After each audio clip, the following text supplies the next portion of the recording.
Hello दोस्तों, PS class में आपका स्वागत है। आज अपन राजस्थान जीके के टॉप मोस्ट क्वेश्चन लेके फिर से हाजिर हो गए हैं। अगर आपने पहले वाले वीडियोस नहीं देखे हैं तो वो भी जाके जरूर देखिएगा। सारे के सारे इंपॉर्टेंट क्वेश्चन हैं और बार बार जैसे क्वेश्चन एग्जाम्स में पूछे जा रहे हैं और जैसे पशु परिचर में और राजस्थान में होने वाली सभी प्रतियोगी परीक्षाओं में राजस्थान जीके के जैसे क्वेश्चन पूछे जाते हैं, वैसे क्वेश्चन बना के और साथ में एक्सप्लेन करते हुए अपन वीडियो को देखते हुए चल रहे हैं। तो आज की क्लास शुरू करते हैं। जमुआ रामगढ़ बांध किस नदी पर स्थित है? वेरी वेरी इंपॉर्टेंट क्वेश्चन है। बांधों से संबंधित, नदियों से संबंधित क्वेश्चन आपको जरूर देखने को मिलते हैं। तो जमुआ रामगढ़ बांध किस नदी पर स्थित है? लूणी नदी पर, माही नदी पर, बाणगंगा नदी पर या बनास नदी पर? तो इसका सही आंसर होगा बाणगंगा नदी पर। जमुआ रामगढ़ बांध कहां पर स्थित है? बाणगंगा नदी पर स्थित है। और कौन सी जगह पर स्थित है तो वो भी आपको ध्यान में होना चाहिए। तो जमुआ रामगढ़ बांध जयपुर में स्थित है। कहां पे स्थित है? तो जयपुर में स्थित है। जमुआ रामगढ़ बांध कहां पे स्थित है? तो जयपुर जिले में स्थित है, बाणगंगा नदी पर। तो जयपुर में ये पानी की पेयजल सप्लाई करने का काम किसके द्वारा किया जाता था? जमुआ रामगढ़ बांध के द्वारा ही पेयजल की आपूर्ति का काम किया जाता था। और बाणगंगा नदी के ऊपर है। बाणगंगा नदी जो अर्जुन की गंगा के नाम से भी जानी जाती है, ये भी आपको ध्यान में होना चाहिए। इसे अर्जुन की गंगा भी कहा जाता है।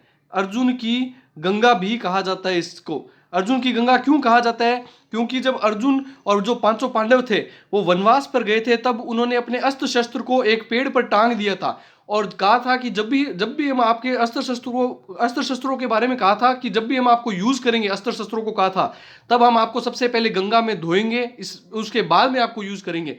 तो अर्जुन के पास में उस दौरान गंगा नहीं मौजूद थी, तो उसने अपने बाण से जो गंगा का निर्माण किया था, बाण से लाकर के पृथ्वी से जो पानी निकाला था, उस जगह का नाम, उसका नाम दे दिया गया बाणगंगा नदी। इस वजह से इसका नाम बाणगंगा नदी पड़ा है। और जमुआ रामगढ़ बांध इसी बाणगंगा नदी के ऊपर स्थित है और जयपुर जिले को पेयजल की आपूर्ति इसी बाणगंगा नदी के जमुआ रामगढ़ बांध के द्वारा ही करवाई जाती है। नेक्स्ट क्वेश्चन देखते हैं। राजस्थान का प्रथम साका कब हुआ? वेरी वेरी इंपॉर्टेंट है। साकों से संबंधित मैंने एक क्लास बना रखी है, अगर आपने नहीं देखी है तो वो भी जाके जरूर देखिएगा। इसमें इंपॉर्टेंट है जो राजस्थान के साके हैं और कौन से जिले में कौन सी जगह पे कितने साके हुए हैं, वो सारे के सारे मैंने एक ही वीडियो में आपको कवर कराने का प्रयास किया है। जो महत्वपूर्ण साके हैं वो सभी। तो राजस्थान का प्रथम साका कब हुआ? वेरी वेरी इंपॉर्टेंट क्वेश्चन है। 1303, 1310, 1301 या 1315? इसका सही आंसर होगा 1301 ईस्वी में राजस्थान का फर्स्ट साका हुआ था। राजस्थान का फर्स्ट साका कब हुआ था? 1301 ईस्वी में। अब एक्स्ट्रा फैक्ट देखते हैं। 1301 ईस्वी में कहां पे हुआ था? रणथंभौर में। प्रथम साका कब हुआ था राजस्थान का? रणथंभौर के अंदर में राजस्थान का प्रथम साका हुआ था। किन किन के बीच में हुआ था? हमीरदेव के बीच में हुआ था। हमीरदेव, राणा हमीरदेव के बीच में। और सामने कौन था इसमें? अलाउद्दीन खिलजी। अलाउद्दीन खिलजी था इसमें। साथ में कौन था? अलाउद्दीन खिलजी। राजस्थान में सर्वाधिक साके किसने करवाए थे? अलाउद्दीन खिलजी ने ही करवाए थे। ये भी आपको ध्यान में होना चाहिए। तो हमीरदेव और सामने था अलाउद्दीन खिलजी। और हमीरदेव इस युद्ध में हार गया था, इस वजह से ही साका हुआ था। ये आपको ध्यान में होना चाहिए। साका में क्या होता है? दो चीजें होती है, केसरिया और जोहर।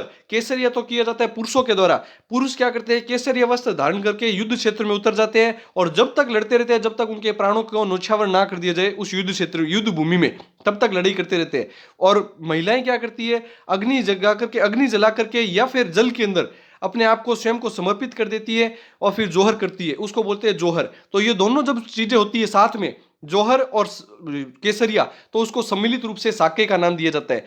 लेकिन एक आपको extra fact very very important है, वो भी आपको ध्यान में रखना है कि जो राजस्थान का प्रथम साका जो रणथंभौर में हुआ, वहां पे जल जोहर हुआ था। ये क्वेश्चन भी बहुत बार पूछा जाता है। वहां पे कौन सा जोहर हुआ था? अग्नि जोहर नहीं हुआ था, वहां पे जल जोहर हुआ था। वेरी वेरी इंपॉर्टेंट क्वेश्चन है ये भी, कि राजस्थान में एकमात्र जगह या फिर एकमात्र साका जहां पे जल जोहर हुआ था तो रणथंभौर का साका था। तो किस किस के बीच में? हमीरदेव के बीच में और अलाउद्दीन खिलजी के बीच में। कब हुआ? 1301 में। राजस्थान का प्रथम साका है। वेरी वेरी इंपॉर्टेंट क्वेश्चन है। नेक्स्ट क्वेश्चन देखते हैं। जालोर दुर्ग कौन सी पहाड़ी पर स्थित है? यह भी काफी अच्छा क्वेश्चन है, कई बार पूछा जा चुका है। जालोर दुर्ग कौन सी पहाड़ी पर स्थित है? सुवर्णगिरी, तारागढ़ दुर्ग, तारागढ़ पहाड़ी, दाता रामगढ़ पहाड़ी या लक्ष्मणगढ़ पहाड़ी? तो इसका सही आंसर होगा सुवर्णगिरी पहाड़ी पर स्थित है। इसी वजह से इसको सुवर्णगिरी दुर्ग भी बोला जाता है। इसी वजह से इसको सुवर्णगिरी भी बोला जाता है। और स्वर्णगिरी, स्वर्ण दुर्ग किसे बोला जाता है?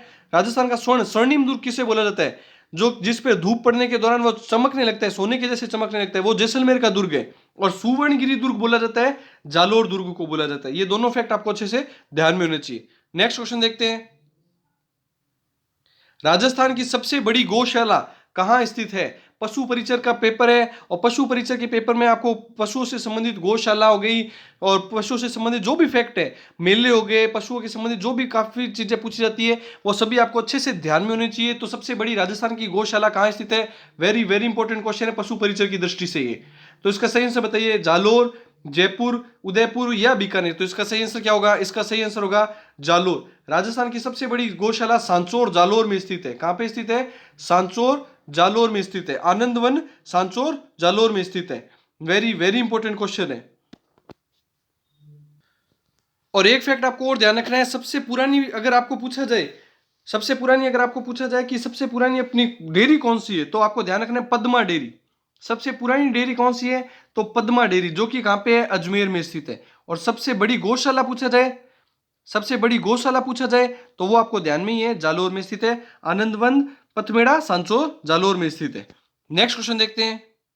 10 सिर व 54 हाथ वाली देवी के रूप में किसे जाना जाता है? ये क्वेश्चन मैं आपको बहुत बार करवा चुका हूं और बहुत बार रिपीट भी हो चुका है ये क्वेश्चन, काफी एग्जाम से पूछा जा चुका है। 10 सिर व 54 हाथ वाली देवी, 1857 की क्रांति की देवी, आहुआ के ठाकुरों की कुल देवी, इस तरीके से क्वेश्चन बनता है ये 3-4 तरीके से इस क्वेश्चन को पूछा जाता है। तो 10 सिर व 54 हाथ वाली देवी के रूप में किसे जाना जाता है? करणी माता, नागणेची माता, सुगाली माता या शाकंभरी माता? तो इसका सही आंसर होगा सुगाली माता। 10 सिर व 54 हाथ वाली देवी के रूप में जाना जाता है। अब एक्स्ट्रा फैक्ट देख लीजिएगा साथ में, 10 सिर व 54 हाथ की देवी, 1857 की क्रांति की देवी, 1857 की क्रांति की देवी के रूप में जाना जाता है। उसके अलावा आहुआ के ठाकुरों की कुल देवी, आहुआ के ठाकुरों की कुल देवी, आहुआ के ठाकुरों की कुल देवी के रूप में भी इन्हें जाना जाता है। आहुआ की जगह कहां पे पड़ती है? पाली। आहुआ जगह कहां पे पड़ती थी? पाली में। तो आहुआ के ठाकुरों की कुल देवी, 1857 की क्रांति की देवी, 10 सिर व 54 हाथ वाली देवी, सुगाली माता। वेरी वेरी इंपॉर्टेंट है ये क्वेश्चन भी। नेक्स्ट क्वेश्चन देखते हैं। सबसे लंबा चलने वाला पशु मेला है? काफी अच्छा क्वेश्चन है और कई बार पूछा जा चुका है। पशु मेलों से संबंधित क्वेश्चन आपको आने ही आने चाहिए। तो सबसे लंबा चलने वाला पशु मेला कौन सा है? चंद्रभागा पशु मेला, गोगामेडी पशु मेला, शिवरात्रि पशु मेला या मल्लीनाथ पशु मेला? तो इसका सही आंसर होगा गोगामेडी पशु मेला, जो कि सबसे लंबा चलने वाला राजस्थान का पशु मेला है। अब एक्स्ट्रा फैक्ट देखते हैं इससे संबंधित। यह पेश पशु मेला सबसे लंबा चलने वाला पशु मेला है। कहां पे लगता है गोगामेडी? तो गोगामेडी जगह पड़ती है हनुमानगढ़ में। तो वहीं पे सबसे पहले लगता है, गोगामेडी में लगता है ये, हनुमानगढ़ में, हनुमानगढ़ में ये मेला लगता है। उसके अलावा सबसे लंबा कब से कब तक चलता है? श्रावण में शुरू होता है ये, श्रावण पूर्णिमा से शुरू होता है और भाद्र पूर्णिमा तक चलता है। भाद्र पूर्णिमा तक ये चलता है, भाद्र मास की पूर्णिमा तक ये चलता है। तो देख लीजिए आप कितना लंबा चलने वाला मेला है, इस वजह से इसको सबसे लंबा। और कौन से व्यापार के लिए प्रसिद्ध है? कौन से पशु के व्यापार के लिए? तो गायों के व्यापार के लिए प्रसिद्ध है। कौन से पशु के व्यापार के लिए? तो गायों के व्यापार के लिए प्रसिद्ध है। वेरी वेरी इंपॉर्टेंट है, सबसे लंबा चलने वाला पशु मेला गोगामेडी पशु मेला। नेक्स्ट प्रश्न देखते हैं। बिना रंग के होली किस उत्सव पर खेली जाती है? काफी अच्छा क्वेश्चन है, इंपॉर्टेंट क्वेश्चन लगा लीजिएगा। बिना रंग के होली किस उत्सव पर खेली जाती है? अन्नकूट उत्सव, हिंडोला उत्सव, नहान उत्सव या गुड़ला उत्सव? इसका सही आंसर होगा नहान उत्सव, जो कि कहां पे है? सागोद कोटा, सागोद कोटा में मनाया जाता है। नहान उत्सव कहां मनाया जाता है? सागोद कोटा में मनाया जाता है। और यहां पर बिना रंग के क्या खेली जाती है? फूलों से, बिना रंग के फूलों से होली खेली जाती है। तो ये नहान उत्सव सागोद कोटा में बनाया जाता है और बिना रंग के होली के लिए प्रसिद्ध है।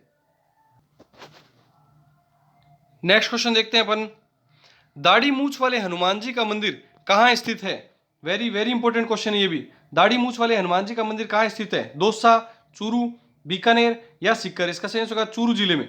चूरू जिले में भी जगह पूछा जाए तो सालासर, सालासर के हनुमान जी, सालासर वाले हनुमान जी के रूप में जाना जाता है इन्हें। और ये दाढ़ी मूछ के रूप में ये हनुमान जी हैं, इस वजह से इनको दाढ़ी मूछ वाले हनुमान जी के रूप में जाना जाता है। नेक्स्ट क्वेश्चन देखते हैं। एक आपको ध्यान में होना चाहिए कि हनुमान जी का मेला कब बढ़ता है? तो चैत्र पूर्णिमा। हनुमान जी का मेला कब आता है? चैत्र पूर्णिमा में आता है। उसके अलावा दौसा में एक हनुमान जी है मेहंदीपुर बालाजी, जो कि भूत प्रेत निकालने के लिए जाने जाते हैं। तो मेहंदीपुर बालाजी की का भी आपको ध्यान में होना चाहिए। मेहंदीपुर बालाजी जो कहां पे है? दौसा में इनका मंदिर है और भूत प्रेत निकाले के लिए जाने जाते हैं। और दाढ़ी मूछ वाले हनुमान जी कौन से हैं? चूरू में है, सालासर चूरू के अंदर इनका मंदिर है और चैत्र पूर्णिमा को इनका मेला बढ़ता है। सभी हनुमान जी का चैत्र पूर्णिमा को ही मेला बढ़ता है, ये आपको ध्यान रखना है। सिर्फ सालासर वाले नहीं, जितने भी हनुमान जी हैं, जहाँ पे अलग अलग जगह का मंदिर है, सभी हनुमान जी के लिए एक ही दिन है, आपको याद रखना है, चैत्र पूर्णिमा का मंदिर है, चैत्र पूर्णिमा का दिन है, इस दिन इनका मेला बढ़ता है। और मेहंदीपुर बालाजी का मेला बढ़ता है, सॉरी मेहंदीपुर बालाजी का मंदिर कहाँ स्थित है? दौसा में, जो कि भूत प्रेत निकालने के लिए जाने जाते हैं। नेक्स्ट क्वेश्चन देखते हैं, बेणेश्वर मेला का आयोजन कहाँ होता है? वेरी वेरी इंपॉर्टेंट क्वेश्चन है ये भी। बेणेश्वर मेले का आयोजन कहाँ होता है? डूंगरपुर, बांसवाड़ा, बारा या झालावाड़? इसका सही आंसर होगा डूंगरपुर में। डूंगरपुर में कब बढ़ता है? माघ पूर्णिमा को। डूंगरपुर में भी कब बढ़ता है ये? माघ पूर्णिमा को बढ़ता है ये मेला। और उसके अलावा कौन सी संगम पर बढ़ता है बेणेश्वर का मेला? त्रिवेणी संगम, मासोजी, मासोजी, याद रख लीजिएगा, ये सूत्र है, ट्रिक याद कीजिएगा, मासोजी, माही, सोम और जाखम, माही, सोम और जाखम पे संगम पर बढ़ता है, माघ पूर्णिमा को बढ़ता है, डूंगरपुर जिले में बढ़ता है और आदिवासियों का कुंभ के रूप में जाना जाता है। नेक्स्ट प्रश्न देखते हैं, आज का लास्ट क्वेश्चन, उदयपुर शहर की स्थापना कब की गई? वेरी वेरी इंपॉर्टेंट क्वेश्चन ये भी। उदयपुर शहर की स्थापना कब की गई? 1459 में, 1559 में, 1300 में या 1550 में? इसका सही आंसर होगा 1559 के अंदर, 1559 के अंदर उदयपुर शहर की स्थापना की गई। किसके द्वारा? उदय सिंह के द्वारा। महाराणा प्रताप के पिता कौन थे? उदय सिंह के द्वारा, उदय सिंह के द्वारा उदयपुर शहर की स्थापना की गई। और 100 साल पहले, सीधा आप याद कर सकते हैं, उदयपुर की तो 1559 में की गई और 100 साल पहले जोधपुर की स्थापना 1459 में की गई। ये भी आपको ध्यान में होना चाहिए। राव जोधा के द्वारा जोधपुर शहर की स्थापना किसके द्वारा की गई? राव जोधा के द्वारा की गई। और करणी माता के द्वारा जोधपुर के जो दुर्ग है, मेहरानगढ़ दुर्ग, उसकी नींव रखी गई।